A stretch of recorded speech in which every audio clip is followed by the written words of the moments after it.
felt together pretty good the last couple of days, but I'm currently backing up to the last of their things, and it's really hitting me hard. Hey guys, my name is Lisa, and my husband and I are foster parents, and we currently have no placements in our home. That's so weird to say, because we had a sibling group of 3 for over 2 years in our home. And when we found out reunification was happening, this video that I'm going to make is a video that I wanted to find. I looked and I didn't see anyone talking about this, and so this is a video on how we got through reunification and that day and everything leading up to it and all the emotions and how we saw God show up. So as a foster parent, the goal is reunification, and this is what we have been praying for, and it's been one of those things where it's like, yes, God, I believe you can change people. I believe people can change, and God, you've given us second chances, and I'm so thankful for those, and I believe, but God, help my unbelief. The kids loved their parents, and they love us too. And so this has been incredibly, hard for everybody to walk through.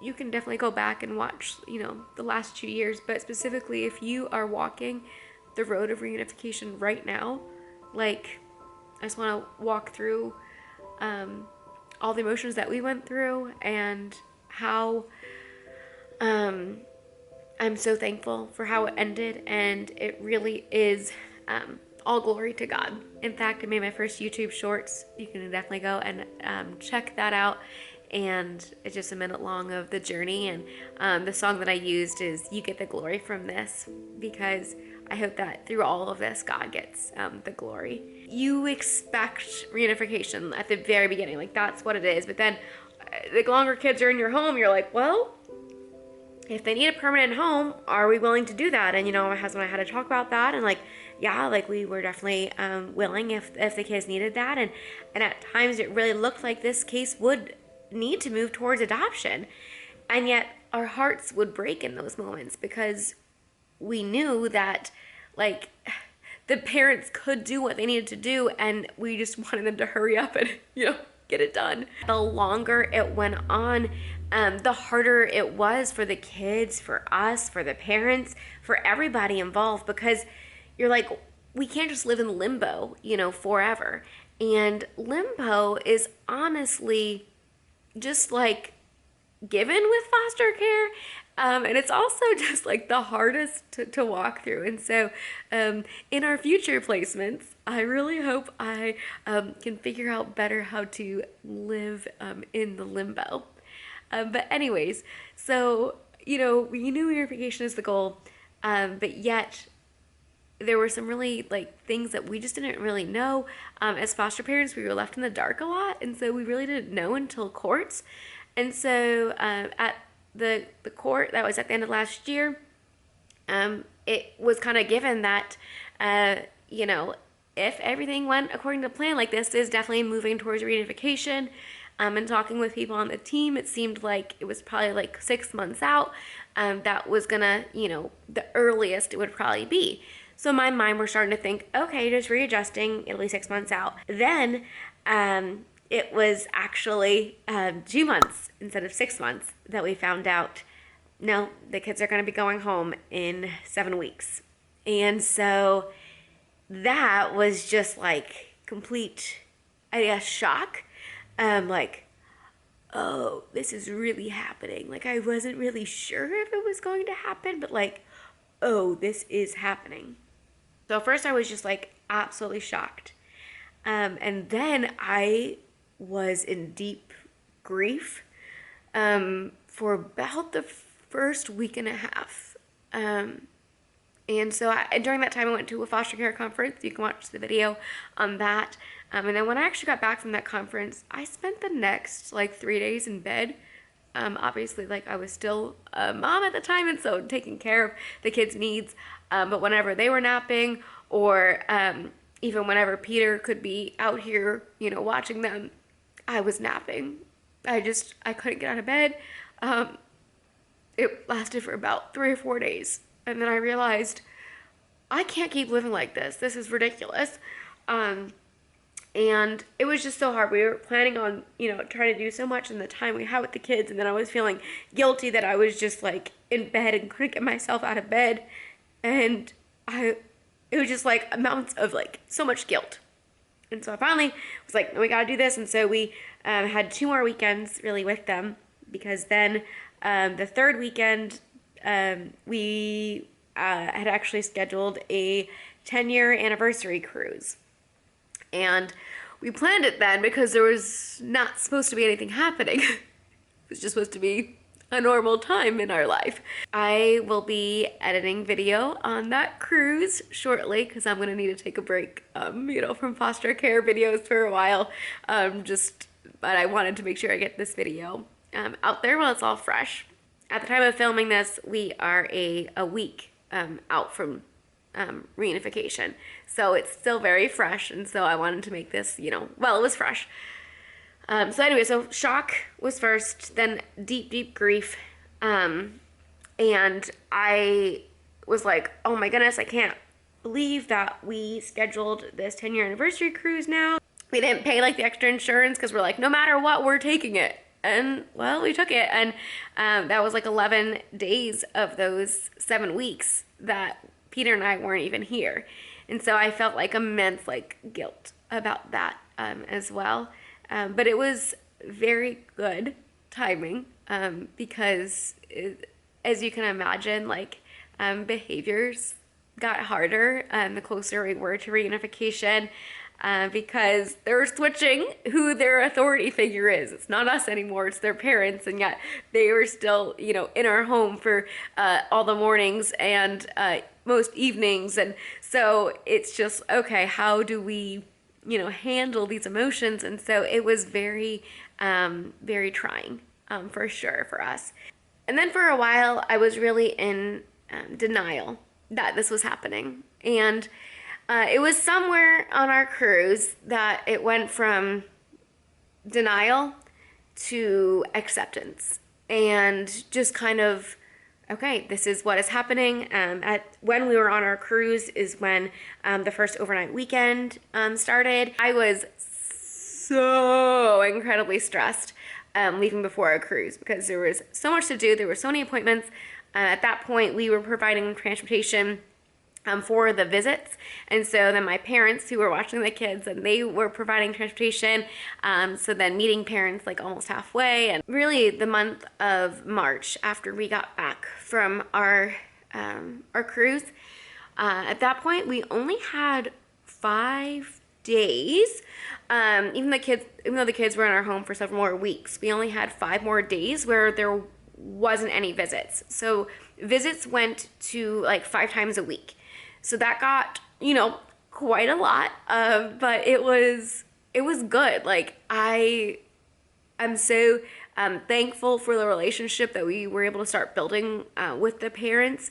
And up until that point, we'd only seen the parents 4 times in person in the last 2 years. But then when we started, doing the transportation for the visits, we were seeing them like 6 times a week or more. And so it was so nice, just those couple minutes, a drop off and pick up from visits, to be able to start, building a relationship with the parents. And every time we've seen them in person, like we've got along really great. And so it was a lot of prayer, and I'm so thankful that, we started to build a relationship. Now, is it perfect? No, because we don't know each other all that well, even though we love the same kids. But we have started to build something. And so I'm just very, very thankful for that. But back to like, how do you as a foster parent make it through reunification? Because your whole day-to-day life is about to change. Like daily, what you were doing is going to change completely. And so for myself, I knew that I needed to have a goal of like what was going to happen next. I needed to think about the next. As much as I didn't want to, I had to figure out what is happening next after the kids are gone, and how can I prepare myself so I don't just stay in bed, because literally that was gonna be my goal, and then I realized, no, this is foolish. I can't just spend every day in bed after they leave. So I'm like being completely vulnerable with you guys. I hope this is helpful for someone watching, and if you've not gone through this before, you might just think I'm crazy, but hopefully it can encourage somebody. So anyways, my dad had asked if I wanted to run a half marathon. He was coming out here to Indy later this spring to do a half marathon, and he asked if I would join him. And I was like, Dad, you know that I'm not a runner. Like, I don't like running. No, like I won't be doing that. But then it was like, no, this is what's going to get me out of bed. And like, this is going to be something good, because I'm going to be getting healthy endorphins by doing this, and I'm going to be forcing myself to train.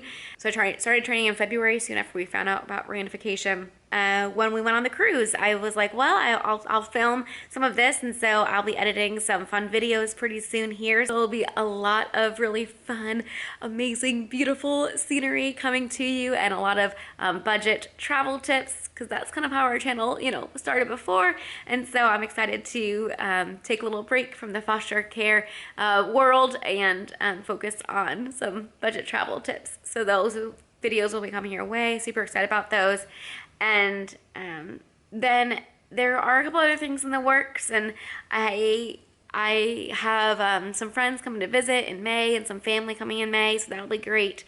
And then in June and July, I have a couple of plans. I'm not willing to say it yet, because I'm just not quite sure. Yeah, at first I was like, I'll need at least a month break, maybe 2, and now I'm thinking, maybe 3 or 4. I'm not sure, because whenever, you know, kids come into our care next, I want to make sure that I'm like fully present for them. And I just know that there was a lot that like happened in the last 3 months of this case, or 3.5, 4 months of this case, 4 to 6 months of this case, that really was just like really, really hard to walk through. And I'm just gonna need some, like, a break from everything. If you are going through reunification right now, and you're like, how do I get past this? But you, Lisa, you do not understand. This should not have happened.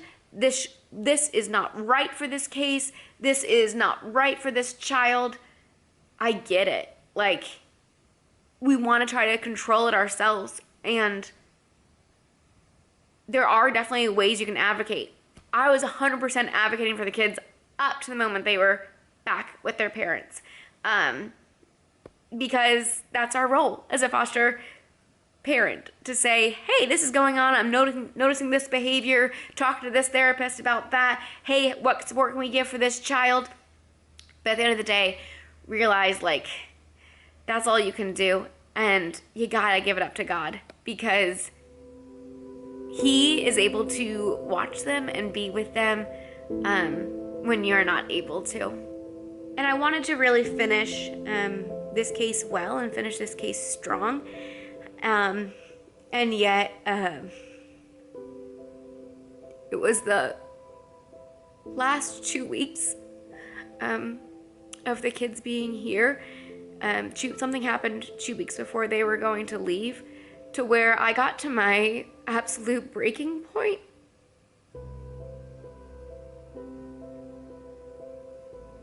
And I wanted to throw in the towel on not just these kids, but being a foster mom altogether. I had a major panic attack, probably the first I've ever had in my life. I couldn't breathe.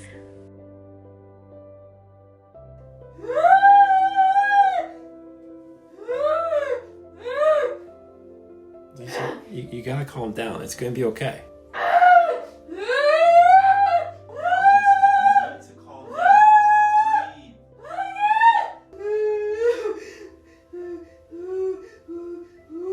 I was really angry about something. And whatever it is you're thinking of, it's probably not that. But I'm not going to get into details, of what it was, but just, it was really, really, really hard to walk through those last couple of weeks, because the kids' behaviors were just really, really hard to handle. And it led me to, like I said, my breaking point. And I didn't know what to do. I didn't really tell too many people about it. I reached out to one of my friends who just said, whenever you need prayer, just text me. So I texted her prayer, and she immediately started praying, and she said, I'm not sure what's going on, but whatever it is, it's probably gonna get harder these last 2 weeks than it has before. And I'm thinking, I can't imagine it getting any harder. But then I realized, like, I cannot get through these last 2 weeks and finish well on my own.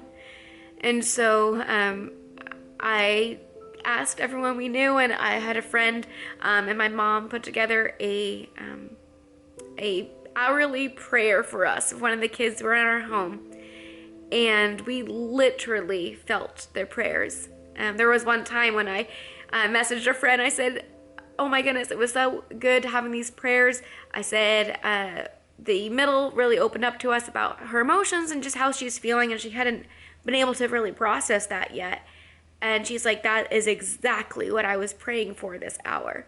And I was like, wow, that was just so cool. And then another time we had a really, really great conversation with parents during drop-off, and I messaged everybody who was praying for those hours, and I just said thank you. It was a really good conversation. God has showed up and so gave us such encouragement and support throughout these last 2 months. Like, that mental breakdown was absolutely crazy. And I would not have gotten through the last couple of weeks without prayer and support. And so I couldn't in my own strength do it. And the biggest thing that I really felt like I needed to do, but I really did not want to do, was a going home party. The parents had worked so hard to get to that point, and we wanted to take that moment to celebrate it, and we also wanted to have time for people to come and say bye to the kids.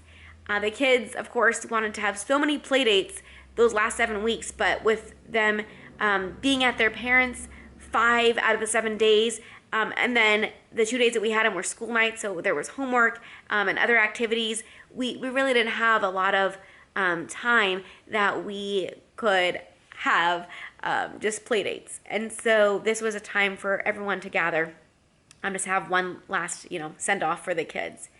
And so I knew that I needed this for the kids to give them a positive experience. But again, in my own strength, I could not have pulled off that party. And so we set it up to where we provided the cake, and we rented out a hall in our town, and then other people brought appetizers. And I'm gonna make a separate video all about the going home party and what we did for that, so that if you are going through this and walking through this journey, you can have an idea. I definitely scoured the internet to see if anyone had a going home party or like what ideas to use, and I didn't find anything. And so if you want an idea on what we did, definitely check out that video that's coming soon. A little less than 2 weeks prior to reunification, Peter and I went to an Every Child conference, and this was after I had my mini meltdown, and there was a foster mom there who, her and her husband had reunified their 2 foster kids the day previous. And I remember looking at her, and I had not even wanted to like walk into this Every Child. I was like, Peter, I'm going through so much grief right now. Like, I don't even feel like I can literally like be in there right now. And yeah, it was so good and so encouraging, and I'm glad I forced myself to go. And one of the really amazing things was meeting this woman, and I was like, wait, how, like yesterday, like how are you standing? And I just did not like think that that's where I would be in 2 weeks. Like, I couldn't even picture that. And so as you're walking through this, like, know that you're gonna have tons of emotions, like every single emotion you can imagine. And you might think that you're going to feel one way when it happens, or you might think that you aren't gonna be able to get out of bed or whatever. And there might be days that you really cannot. And yet God is good, and He's gonna see you through all of those emotions. So I was so encouraged by this woman who was there. I was like, how can you even be here? But the day after the kids left, Peter and we planned a really fun day. So we had a scratch off book, adventure challenge book, and we had not done one date yet in this, even though we've had this book for like over 3 months. And so we scratched off the date, and it was to ask your parents what one of their most memorable first dates was, and then to try and recreate that. And so that's what we did the day after we dropped the kids off. We went on a 6-mile run because I was training for the half marathon. And then we went to Goodwill and we found some 70s clothes. And my parents' favorite date was this pizza shop. And my in-laws' favorite date was bowling. And so we did them both. And it was a lot of fun. It was just what we needed that day. I also was exhausted emotionally, and I did take an hour nap on the couch that afternoon, but it was such good memories that, I'm like, no, life is not ending after this reunification. In fact, it's just a new chapter. And it's a new chapter for the kids. They're back with their parents, and it's a new chapter for us. And just kind of leaning into, okay, God, what do you have next for us? And I keep making plans, but we will see, what happens. But I just want to encourage you that you're going to be feeling a lot of emotions, and you're not really going to be sure, what to expect. But just keep leaning into that and keep being honest. Get yourself a therapist if you don't already have one, and so a couple of close friends. Get all the prayer support you can, and have them walk you through that transition. So as we walked through reunification, there were so many things that hit me in different ways, and emotions would just come out of nowhere, and I remember one of those times was I was grocery shopping at Kroger and getting a full cart of groceries, and it just really hit me that it was, as we were walking through, I was like, this is the last full cart I'm gonna have in a long time. And I was overcome by emotions. I'm like, I've got to get out of Kroger. And so it's just how can a full cart of groceries just trigger, these emotions for you?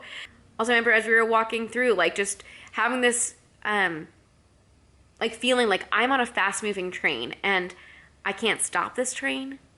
I can't slow it down. I can't even speed it up if I wanted to, because at points there were times I wanted to speed it up. I said, don't really even want to be on this train. Yeah, I agreed to get on this train and be a foster parent, but this journey is harder than I ever imagined. And I was so stressed those last 7 weeks, just with trying to balance the kids' emotions, my own emotions, trying to connect with parents, plan a going home party, and make sure everything is packed up in the house. Oh, is there stuff in this closet, or is there stuff up in the attic? And just trying to go through all of that, that I got really stressed, and I actually realized I was locking my jaw a lot more. I was and just locking it up. I went to the dentist because I was I have extreme pain. I cannot even chew my food sometimes. And I'm do I have a cavity? I don't know if I have a cavity. And I was it could also be stress, but it's really crazy because it's such pain when I was eating food. And it actually started when I was on the cruise.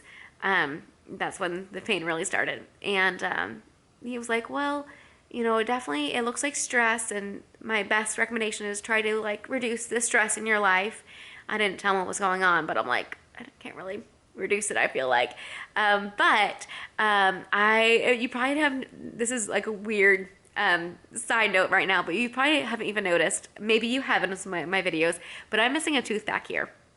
And because of that, it was causing more stress for my jaw, because this tooth up here didn't have anywhere to land. And so as I was locking my jaw and locking it up, they had recommended an implant for a while. And it's one of those things I've been putting off. Long story short, this tooth is that while I was in college, part of my tooth fell off on the way to a dentist appointment because I was flossing. And I thought, well, if I'm flossing right now, then maybe they won't know that I haven't flossed the last 6 months. But no, they knew, because my tooth literally fell out as I was flossing because it had a cavity. And then they put a crown on it. That didn't work. Then they did a root canal. Then a couple years later, the root canal got infected, and they said, we can do another root canal or we can pull your tooth. And I was like, we'll just pull the thing. What I didn't realize is at the time that it would eventually start causing issues with my other teeth. So I'm going to get an implant on this now. But yeah, I can show you too. See? I don't have a tooth back here. You probably did not know that, so that is a fun fact. And the reason I'm showing this to you now is because I am going to get an implant, so soon and very soon, I'll get the implant. So I have to get one step done, and then it's like 3 or 4 months later, I'll get a fake tooth. So won't that be crazy? So yeah, have you noticed that I don't have a tooth back there? So you probably have never even noticed, and that's why I wasn't planning on getting it replaced, but it is now starting to cause other issues. So yeah, huge amounts of stress. I still have lockjaw.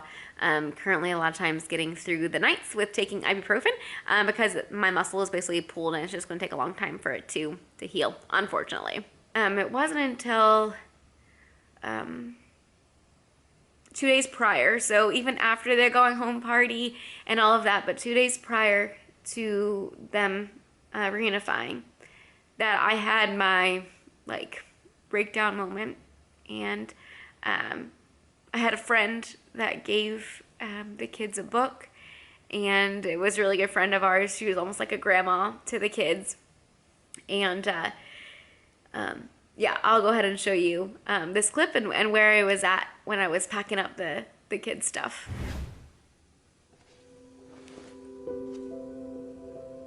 My heart goes with you always, whether you are near or far. No matter what the distance is, my heart is where you are. If new adventures take you far from where you call your home, my heart will be there with you. It goes everywhere you roam. It'd go with you through forests, across deserts, and to the moon. And if you're ever feeling lost, my heart will be there soon. My love goes with you always, 'cause you've had it from the start. You came into this world of ours and quickly stole my heart. Yes, my heart goes with you always, and there's nothing you can do. No place too far or time too hard that keeps my love from you. I'm not crying, you are.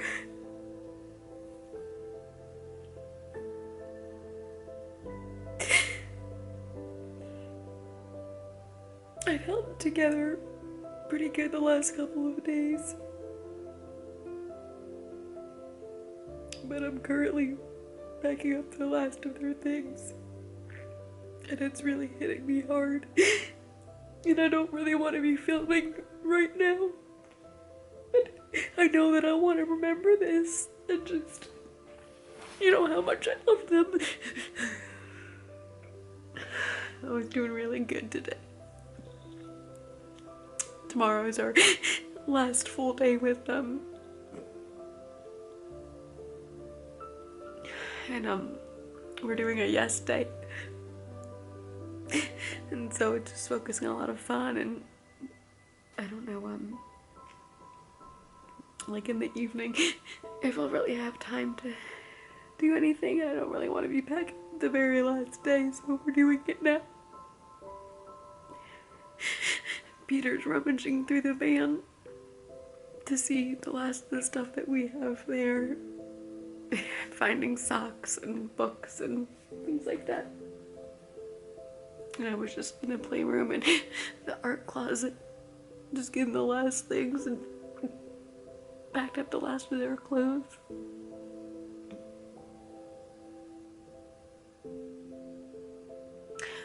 Alright, back to it. I think I want to end this video by showing you the clip the moment after we dropped the kids off. We did it. Just dropped the kids off, going home to mom and dad, put all their final things in the truck. And I held it together.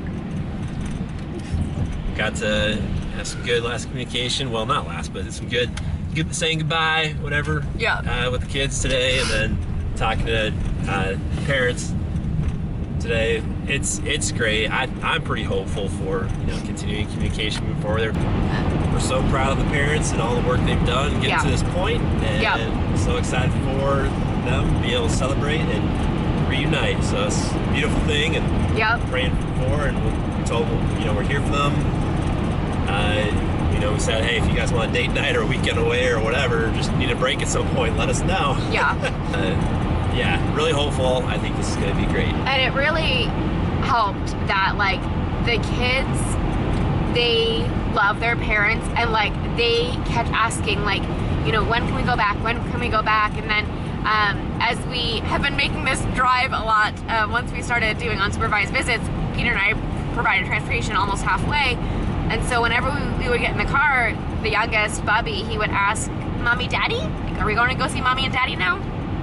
And, he always wanted to be able to go and see them. And so that helped the transition so much because, they love them and they love us too. And so it obviously with mixed emotions. And I think the oldest especially, like, she's understanding, like, all the friends that she's saying bye to. But we had an amazing going home party that was great to celebrate, and not nearly as emotional right now as I thought I would be, but like I got in the car and I started crying as soon as because I held together and said, gave the kids hugs, and I finally found out like that mom didn't like chocolate, which I know that's really funny, but I kept giving her chocolate like for whenever there was Valentine's Day or whatever, I would send it with the visit supervisor. And then just recently I gave her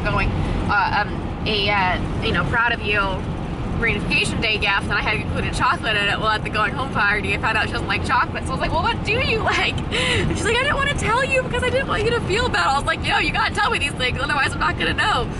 And so anyways, she liked soda, so I found a specific soda that she was excited for. So told her that she can have that as a drink to celebrate tonight. So proud of them and excited. And it's that right now it seems like that beautiful ending that we were praying and hoping for. So great. The only reason I'm able to hold it together a lot is because this guy right here, his name's Peter, and Peter means rock, and Peter's definitely been strong, helping me be able to get through. This morning was rough. It's 11 o'clock now, and already, or 11:20, and already this morning we had a doctor's appointment for one. We had to get medication for another, and the other had a therapist appointment. So everyone had something this morning, and I was running around trying to pack up the last minute things, make sure everything was good. We had done a load of laundry last night, and so it was like, oof, it was a lot just running around this morning. And then we still wanted to take some intentional time, like being together, and we only had like 10 minutes where it was like all 5 of us like able to sit down, but that was good that we were able to have that time. So foster placement number 1 closed. Yeah, and we'll be taking a break for a while, but what's gonna be next? we will be back, definitely. We will be back.